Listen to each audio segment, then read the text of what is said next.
An experiment in mind over matter by an acclaimed Russian psychic.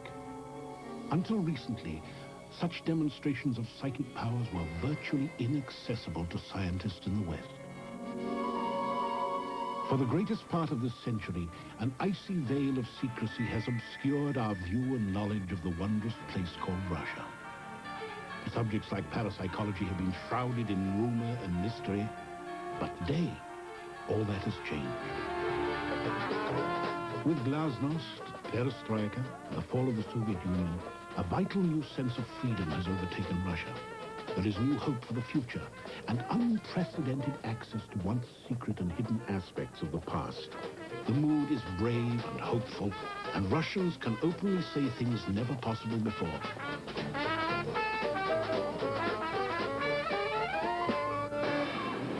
Today, for the first time, Russian scientists, researchers, and psychics themselves are able and willing to share their work in the paranormal. Meet Alla Vinogradova, a psychic renowned for her powers. In Russia, psychics are called extrasensors, and Vinogradova discovered her extrasensory powers more than 25 years ago, when she found she could control the movements of a metal tube without touching it.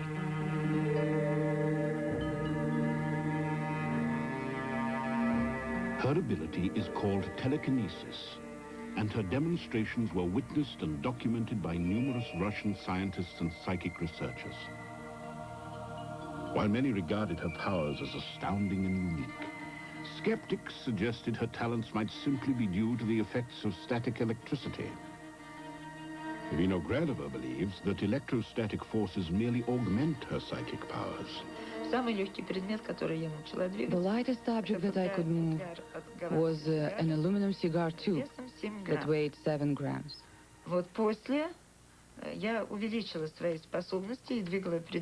As I developed my ability, I could move objects up to 200 grams. Physicists and other specialists said that it will be impossible to move an object this heavy with just pure electrostatic energy. Vinogradova was given an ordinary cigarette to demonstrate her power.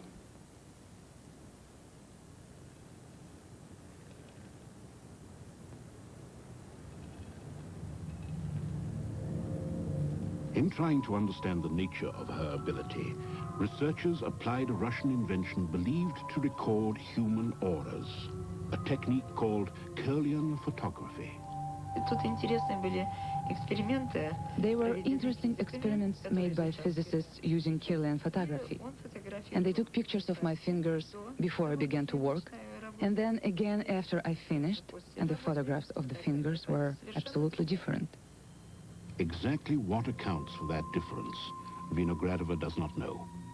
She says that to perform telekinesis, she must gather and concentrate what feels like a pulsating bioenergy in her body. While directing that energy onto an object, she senses physical changes. When I am doing this, I feel my fingers are getting thicker and heavier. And then I am able to move objects.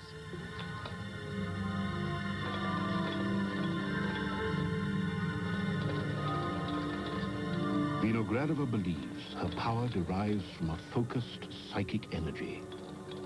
It is a power she has always accepted as a special natural gift. I believe some people are simply born with more psychic energy. Above all, I think most of the people who have these special kinds of energies are in Russia. This is Russia's most famous psychic, a housewife and mother of 3 named Nina Kulagina. Her telekinetic powers seemed awesome and astounded all who saw them.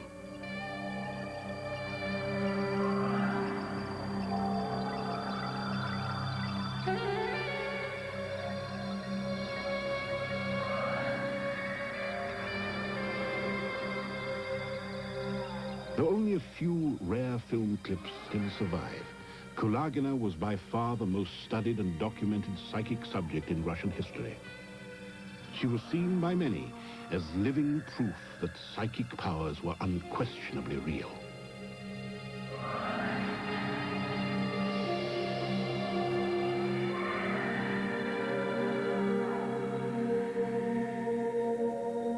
Nina Kulagina discovered her powers at the age of 33. Home movies made by her husband at their Leningrad home documented Kulagina's earliest efforts at telekinetic movement. In this makeshift experiment, a glass tube covered by a flower vase was the focus of her powers. With a sudden, intensified effort, it moved.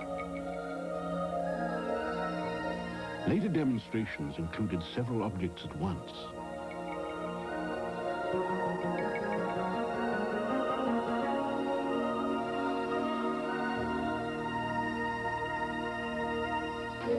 Kulagina's uncommon abilities quickly drew the attention of Soviet researchers. Over 40 top scientists, including 2 Nobel laureates, studied Kulagina, searching for an explanation of her seemingly supernatural powers.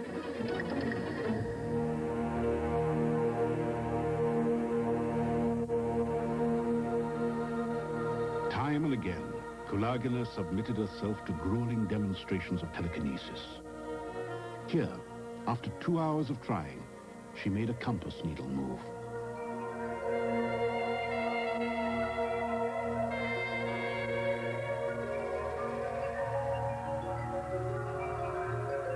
When she exerted even greater effort, the compass itself was affected.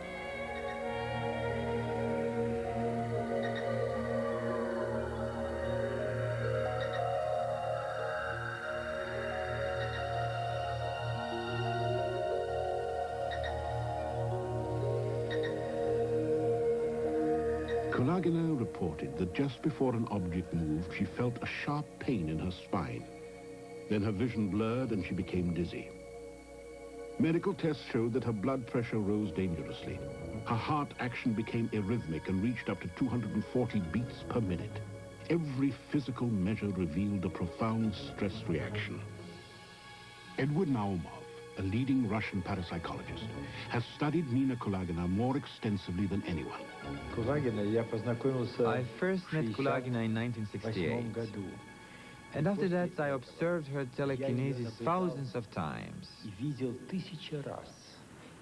Telekinesis was not her only gift. She had many psychic abilities. She was an outstanding phenomenon, absolutely unique. No other person in the world had powers like hers. And she was always willing to demonstrate her powers to scientists. Among Kulagina's other powers was a mysterious ability to radiate burning heat from her hands. Experiments confirmed what was called her biothermal effect, yet an explanation for these powers eluded the researchers. A visiting foreign reporter once tested Kulagina's burning powers firsthand.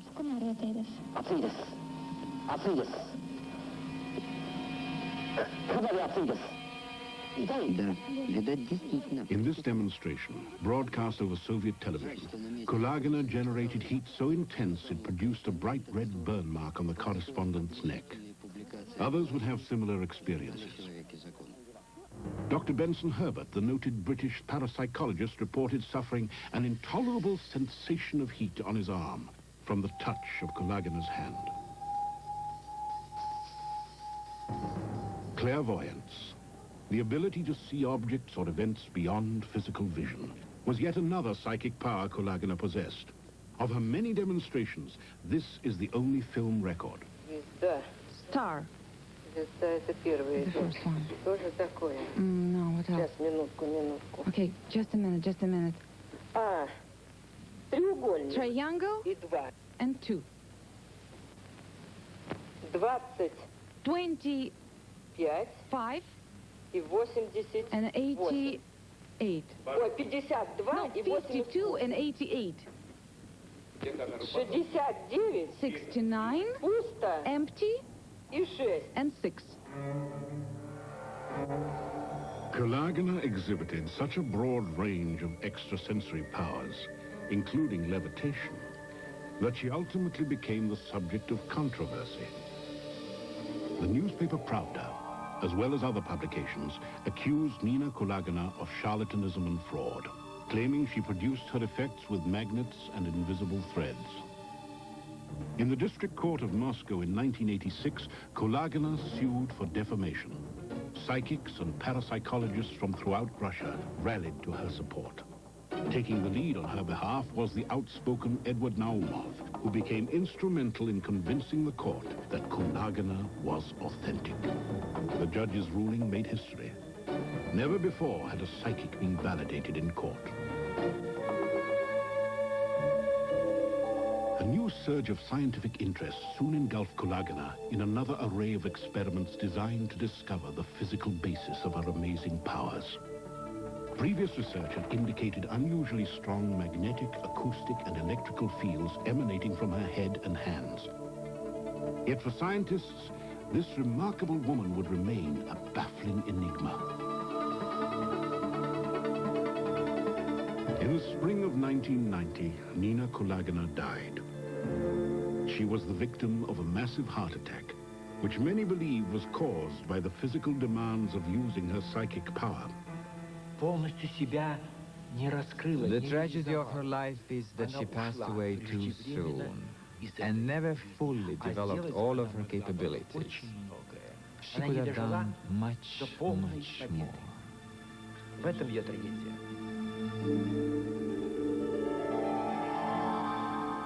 For Russian parapsychologists, the passing of Nina Kulagina marked the end of an unparalleled era in Russian psychic research. This film, made shortly before her death, is her final visual document. A determined but unsuccessful attempt to reveal her gifts once more. For many, it is also an answer to those who question her powers. If what she displayed were merely tricks, why did she not use them now? For more than 20 years, she was a psychic institution. And this is the image of Nina Kulagina which most will forever remember.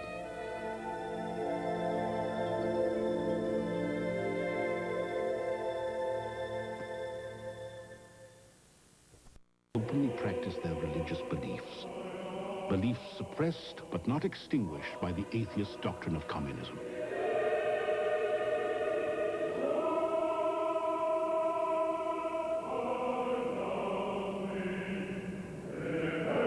Deeply ingrained in Russia's 1,000-year-old religious tradition is the belief that certain icons are possessed of healing power. In Russia, a belief in psychic healing is just as deeply rooted. The healer is believed to transmit new energy into the body of the sick person. Alexei Krivorotov has long been revered as the most powerful psychic healer in modern Russian history. He was convinced that the powers of faith and mind were limitless, and that his ritual laying on of hands imbued his patients with a curative psychic force. His powers to heal were repeatedly tested and accepted by Soviet scientists. The transfer of psychic energy has always been of consuming interest to Russian parapsychologists. In this controlled experiment at the University of Leningrad, a psychic apparently lights a lamp by directing his power towards a device which registers psychic energy.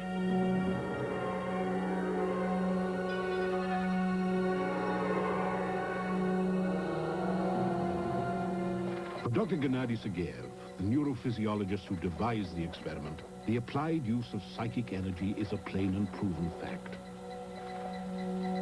Many Russian scientists agreed, and in the early 1970s began creating devices to harness psychic power. They are known as psychotronic generators, instruments designed to capture and accumulate psychic energy and then release it on command.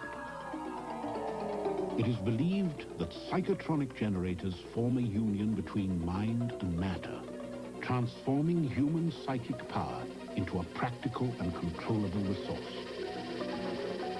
In theory, the power originates from somewhere inside the brain and is emitted most effectively directly through the eyes. Once accumulated and concentrated by a psychotronic generator, The power can be released and used for a multitude of purposes. The field of psychotronics remains vital to this day. Russian parapsychologists have developed more advanced and sophisticated devices. Psychotronic generators which in theory at least have powers to heal or harm. A psychotronic generator can influence a whole crowd of people. It can affect a person's psyche, memory, or attention span. A psychotronic device can cause physical fatigue, disorientation, and even alter a person's behavior. Edward Naumov and many others believe that the Soviet military and KGB conducted intensive secret research to harness psychotronic power as a weapon of mass mind control and psychic warfare. Major General Oleg Kalugin was in charge of foreign counterintelligence for the Soviet Union. He is the youngest general in the history of the KGB and a former minister of the Soviet Parliament. Obviously, the Soviet security services could not stay indifferent to those efforts to produce a new, deadly or whatever mysterious weapon. So they tried to explore the mysteries of human power of other people and simulate a generator of the same kind nature, which produced a similar effect. But as far as I know, the military did produce something of that nature, and according to my knowledge, it was very successful. Baguio City, the Philippines, 1978. It was the site of the World Chess Championship and a crucial Soviet experiment in psychic mind control. Determined to retain the world title, the Soviet Union supported its champion with a huge entourage of specialized aides. Leading them was Dr. Vladimir Zhukov, a KGB parapsychologist reportedly adept at telepathic hypnosis. Anatoly Karpov was the defending world champion, 27 years old and the darling of Soviet chess. The challenger, Viktor Korchnoi, the 47-year-old Russian grandmaster who 2 years earlier had defected to the West.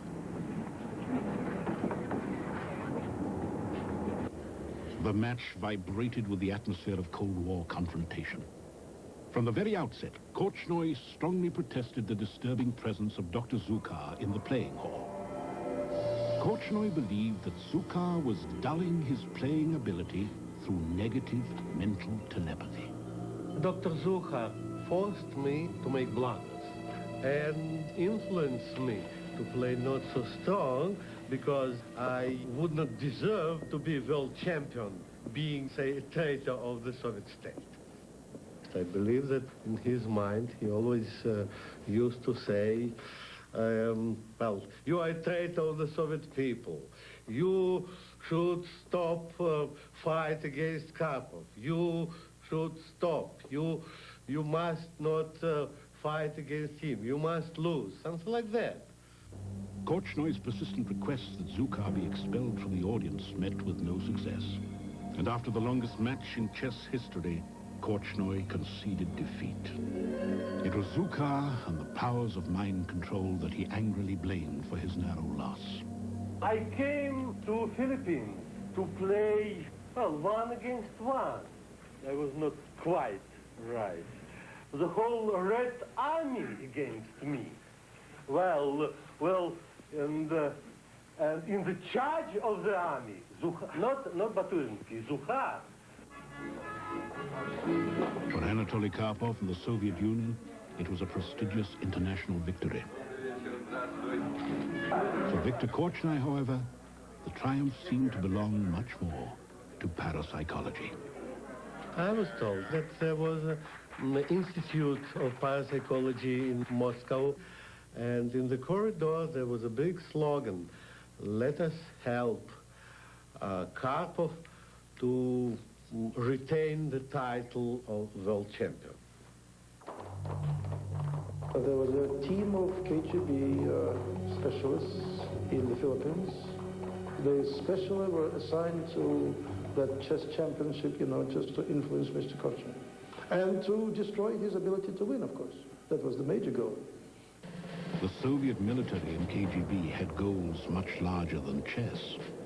In the Cold War competition to tip the balance of power, elements in the Soviet defense establishment looked to parapsychology as a source of exotic weapons for which Western powers were unprepared.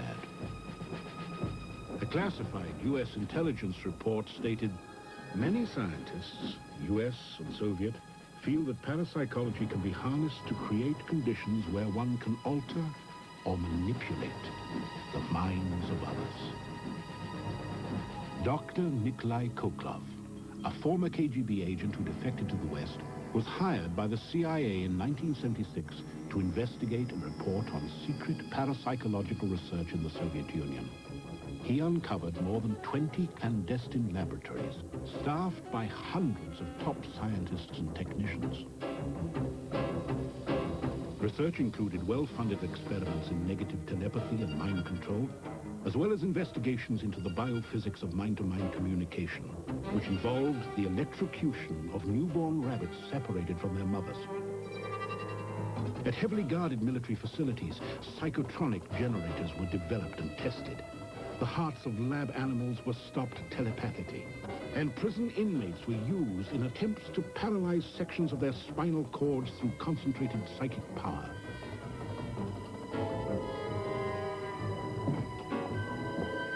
The sinister specter of psychic power as a destructive and harmful weapon is still present in Russia today. This government laboratory in Moscow manufactures psychotronic generators. It is the type of equipment which many believe could pose a present-day threat to the new democratic Russia. Министерство обороны СССР, КГБ, the Ministry of Defense, the KGB, and other organizations did build psychotronic generators. I know that over $500 million rubles were spent in developing psychotronic equipment. Вот теперь возникает вопрос. Which brings up the question, where are all these devices? During the attempted coup of 1991, these psychotronic generators may well have been used by the military. Russia's president, Boris Yeltsin, was reportedly the target of psychotronic attack. I had a very funny request from a guy who is in charge of a military lab in the Ukraine, and he told me, this guy, that there would be an attempt on Yeltsin's life using a special generator which could damage Mr. Yeltsin's health and probably kill him. And he said, we developed some kind of equipment which can hold someone's heart at a distance by command. For the first time in my life, I took it seriously. President Yeltsin did indeed suffer a heart attack shortly after the coup. Could it have been caused by a psychotronic generator? A weapon for which his fragile government had no defense. A weapon which parapsychologists believe can be used to affect an entire population. There are those who now perceive a grave and terrible threat from psychic warfare. The notion may stretch the imagination, but U.S. intelligence has estimated that the Kremlin spent $30 million a year on psychic warfare research. Studied and documented of all psychic phenomena is telepathy, the ability to read minds and transmit thoughts. The most accomplished and famous Russian telepathist is Karl Nikolaev, a man whose powers have been tested by scores of Russian scientists for more than 30 years. At the historic Moscow home of the writer Maxim Gorky, Nikolaev recently demonstrated his telepathic abilities, skills which Russian psychics call biocommunication. Nikolaev will work with a person called an inductor, a psychic adept at transferring thoughts into another mind. He is Dr. Stanislav Panov, and neither he nor Nikolaev has any knowledge whatsoever of the instruction enclosed in the envelope now placed before him. The instruction reads, take the metal statue of Lenin and put him on the table. Now Panov will send, and Nikolaev will attempt to receive that instruction telepathically. From a position behind Nikolaev, Panoff will mentally transmit the message over and over again. As he attempts to receive the message, Nikolaev thinks aloud and also encourages Panoff to transmit more strongly. Думай. Еще вперед. Вперед. Думай. Так, сюда.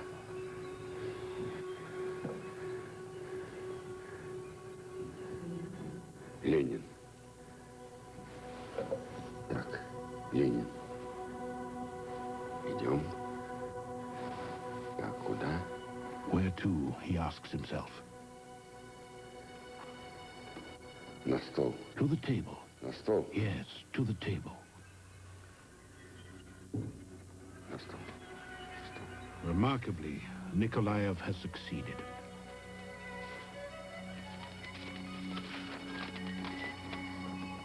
Возьми металлическую фигуру Ленина и поставь ее на... Значит, наверное, всем знакомо. Everyone is familiar with the feeling of someone staring at their back. Everyone knows that feeling, but you don't pay much attention to it. What it really is a kind of telepathic link-up or tuning in between two people. If you have a good inductor, you can physically feel the stare. Now, another attempt. I'm guided by this telepathic stare to my back, and I feel it telling me where to go. Sometimes the stare says no, and it holds me. And if it says yes, then I move in that direction. Цветы. Теперь цветы. Думай. Я не могу объяснить, почему действие... I can't explain why I just choose an object because I feel I want it. I don't want this, I don't want that, but this I want. For example, the flowers. The stare says no. I have a bad feeling. It's not the flowers. I put them back. Что такое? Now Nikolaev suddenly senses the correct object. Вот эти, да? Вот это. Yes, it's this. Правильно. Правильно. Куда? The instruction called for him to bring the potted plant next to the flowers, to the table. Тоже на стол? Also to the table? На стол. Yes, to the table. Once again, Nikolaev succeeds. Out of 6 separate tests conducted this day, Nikolaev gets 5 correct. Ну все. Цветы. At the Russian Ministry of Defense complex in Moscow, Nikolaev and Panoff attempt an even more challenging test of their telepathic powers. One of 6 objects, none of which either has ever seen, will be chosen for Panoff as the subject for telepathic transmission. Karl Nikolaev is 10 floors below, ready to describe his telepathic impressions. So, let's begin. A stenographer will record Nikolaev's descriptions. Это либо металл, либо... It could be something metal.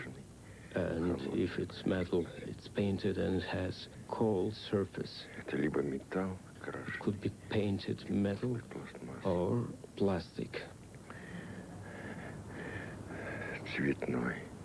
Там есть... It's colored. Яркий. And bright. Похоже, может быть, It looks like maybe small toy. This is the object. Поверхность. The surface is smooth, but has some kind of small bumps. Палец даже застревает. Может быть, это... Or maybe it's grooves the letters on it. Или это буквы. Because the fingers can feel it. Или выступы просто. На игрушку похоже. It looks like toy. Разноцветный металл или пластмасса, крашеный. It's painted metal or plastic. Вот все. That's it. Стоп. The experiment concludes, but will Karl Nikolaev be able to identify the object he has just described by telepathy?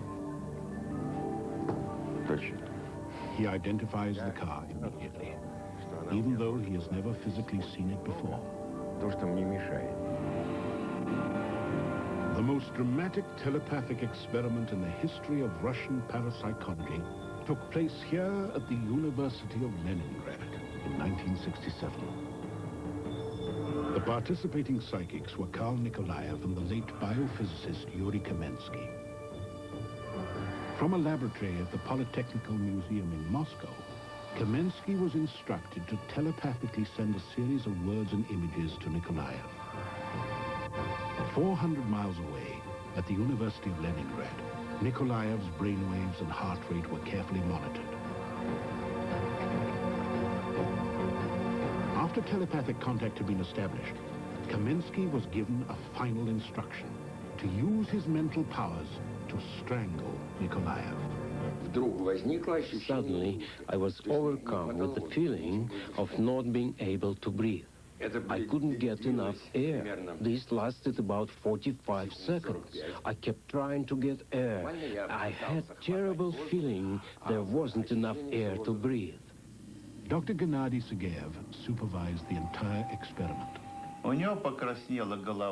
His head became red, and his eyes started to cloud over. He began to sweat. Beads of perspiration started running off his head. His entire body trembled. He seemed to be losing control. He became very faint, and it looked like he just received some enormous shock.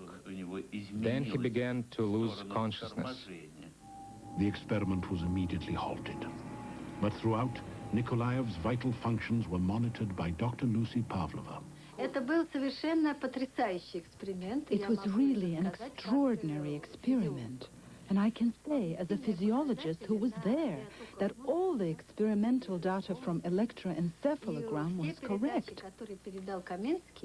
And the brain of Karl Nikolaev received 100% of what Kamensky sent. Therefore, this experiment proved that there is telepathy. Today, in her laboratory at the University of Leningrad, Dr. Pavlova is searching for evidence of the physical and biological nature of telepathy. We have demonstrated that telepathy exists, even though our subjects don't show it every time we test them. Most probably, every person is capable of telepathy, but nature is hiding it from us. So now the question becomes, how can we find what nature has hidden? Dr. Pavlova is one of many Russian scientists determined to succeed in that quest. Psychic phenomenon sparked the interest of the Russian public and made headlines throughout the Soviet Union. It was hailed by many scientists as the discovery of a genuine sixth sense. A single woman's ability to see and read through her skin was the cause of this sudden excitement. Her name was Rosa Kuleshova, and she became a psychic sensation. Scientists described her apparent ability as a physiological mechanism in which the senses of touch and vision are fused. While blindfolded, Kuleshova could read, see colors, and recognize photographs. Her incredible powers of skin sight extended even to her feet.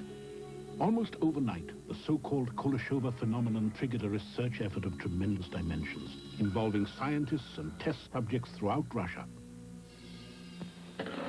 At scientific institutes in at least 6 Russian cities, tests with thousands of volunteers revealed that there were many who could sense colors, words, or images directly through their skin. In this experiment, the subject attempts to determine which of several metal envelopes contains the color red.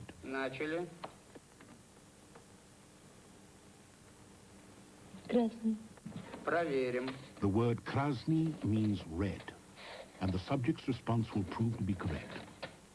Yet, despite years of intensive study, the true nature of this remarkable phenomenon has remained a riddle of science.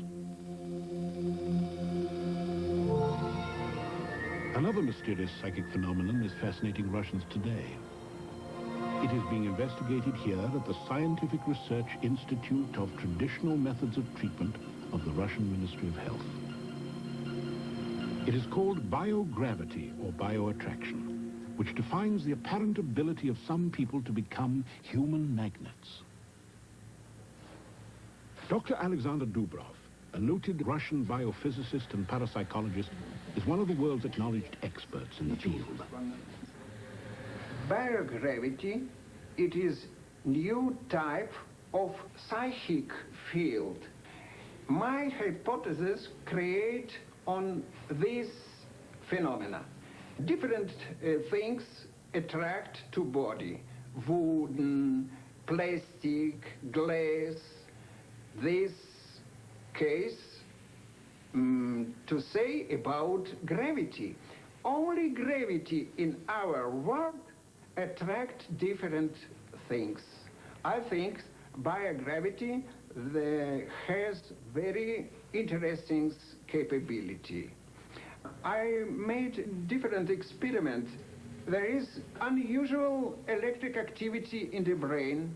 When psychic attract the things, there is synchronously working brain hemisphere.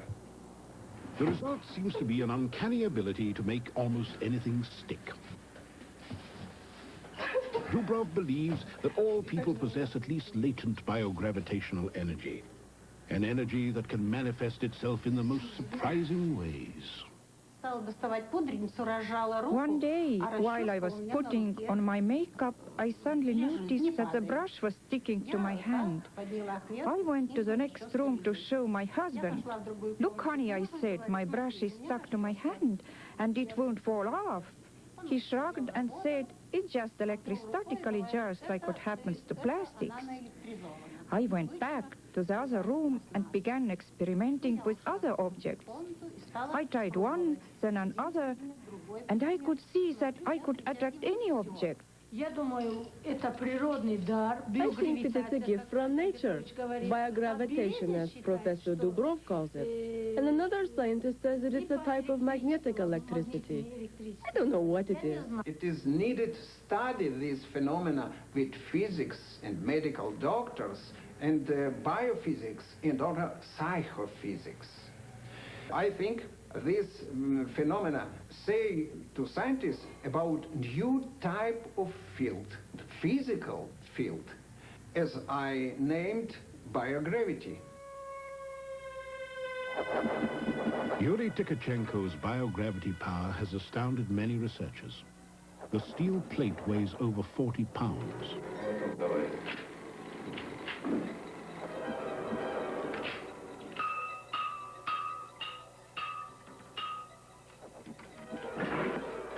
Now he attempts a total weight of nearly 70 pounds. Tkachenko has been called Russia's most powerful human magnet, but this feat might well be a biogravity world record.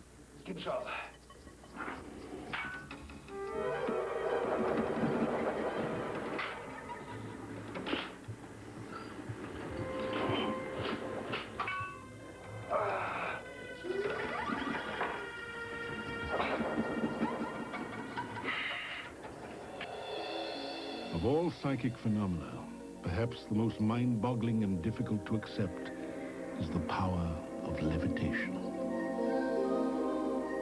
The extraordinary powers of Boris Yermolayev have been studied and confirmed by 5 members of the Soviet Academy of Sciences.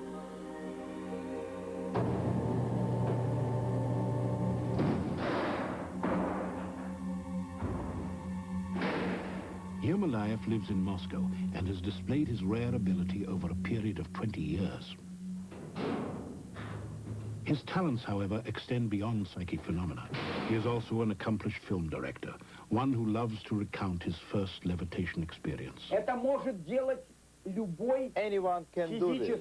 Anyone who is physically advanced and a concentrated person. So I did it. And suddenly this handkerchief remained in the air. I was so much impressed that it fell down. Over a period of several evenings, Yermolayev would attempt to demonstrate his powers of levitation. The first object Yermolayev chooses is a lighted cigarette.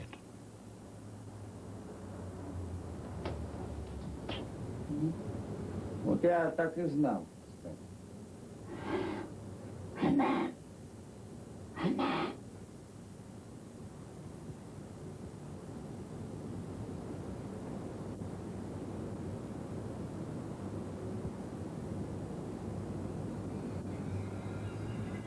Amazingly, the cigarette appears to float in midair.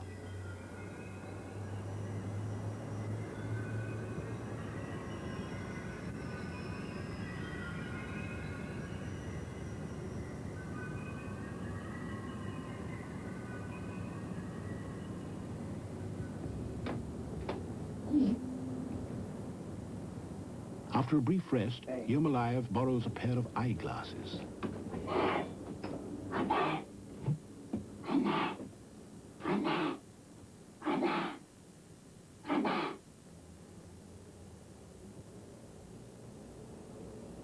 The glasses, too, seem to levitate under his spell.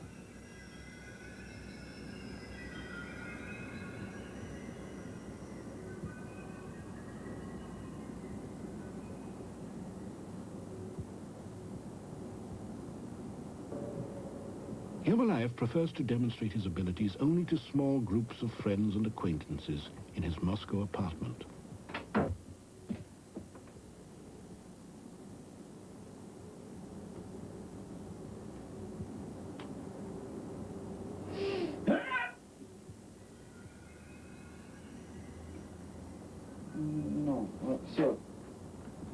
His energy spent, he would try again the following evening. Ну, я начну с самого для меня трудного. Это с горячей сигареты. Почему-то горячая сигарета очень мне тяжело. Yermolayev says he must begin with something very difficult, such as a cigarette, to determine if his powers can be summoned.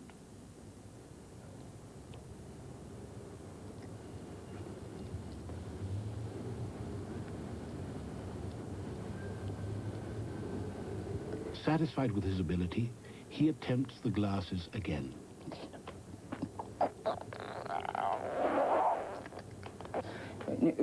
Ой. Yermolayev says it is difficult for him today. Момент. Ой. Then he attempts another object, a flashlight. From this vantage point, a member of the production team notices what appears to be a fine thread suspended between Yermolayev's legs. Провод. She breaks it. Провод. Спокойно, спокойно, давай дальше. Еще. Маша, еще. Yermolayev denies the use of a thread and insists on continuing his demonstration.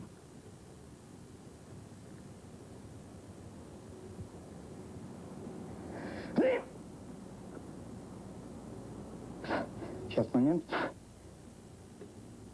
He will try for more than an hour, but no other objects can be made to defy gravity. Сейчас, секунду.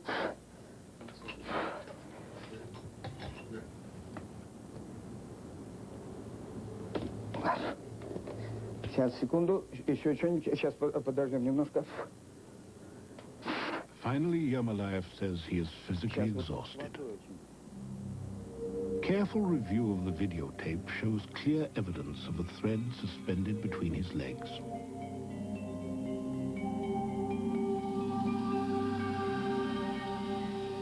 The lighting conditions and camera angle used to document his demonstrations were strictly imposed by Yermolayev.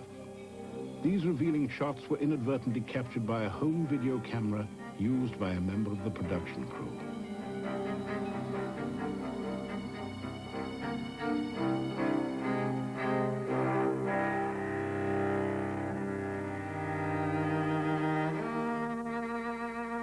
Was it simply a magician's trick that allowed Yermolayev to levitate objects in the air? Or perhaps had Yermolayev desperately resorted to trickery to demonstrate a power he once possessed, but lost? Many who firmly believe in extrasensory powers, powers that transcend mundane reality, and defy the known laws of nature. Today, there is still no accepted theory of paranormal powers, and despite captivating demonstrations and rigorous research, the phenomena remain nearly as elusive as when the scientific search for their existence began more than a century ago. Yet, in Russia, as in America, the belief in psychic phenomena remains strong, and most people believe that they themselves have had an authentic psychic experience.